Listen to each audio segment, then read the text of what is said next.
बिस्मिल्लाहिर्रहमानिर्रहीम। अस्सलाम वालेकुम। उम्मीद करती हूँ आप सब खैरियत से होंगे। आज की वीडियो का टॉपिक बहुत इम्पॉर्टेंट टॉपिक है। ख़वातीन को रात के वक्त टांगों और पिंडलियों में शदीद दर्द क्यों होता है।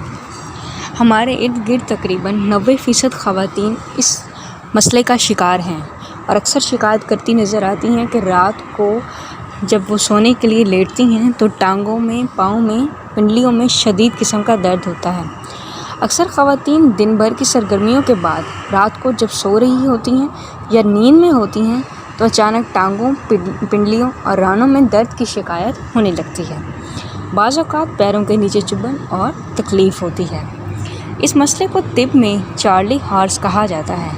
माहिरीन के मुताबिक ये मसला इसलिए होता है क्योंकि दिन भर या तो बहुत देर तक एक ही तरफ होकर बैठे रहने से या फिर किसी वर्जिश के बायस इनके पट्टे या मसल्स अकड़ाहट का शिकार होने लगते हैं, जिसका एहसास रात के इस पहर होता है जिस वक्त जिस्म सुकून की हालत में होता है। माहिरीन का मानना है कि मसल्स की ये अकड़ान डिहाइड्रेशन या बहुत ज़्यादा इस्तेमाल की वजह से भी होती है।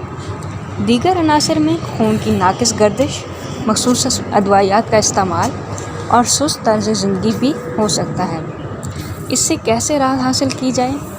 वो लोग जो दिन भर सुस्त रवि से काम लेते हैं उन्हें चाहिए कि वो हर थोड़ी देर बाद लाजमी अपने जिस्म को हरकत में लाएं, चलें फिरें, दौड़ें। और जो अफराद एक ही जगह बैठकर काम करने के आदी हैं उनको चाहिए कि वो पाँव ज़्यादा देर तक ना लटकाएं। साथ ही जिस्म को दूसरी सिमत में हरकत देते रहें। इससे पट्टे अकड़ेंगे नहीं और ना ही आपके खून की गर्दिश में कोई रोकथाम होगी।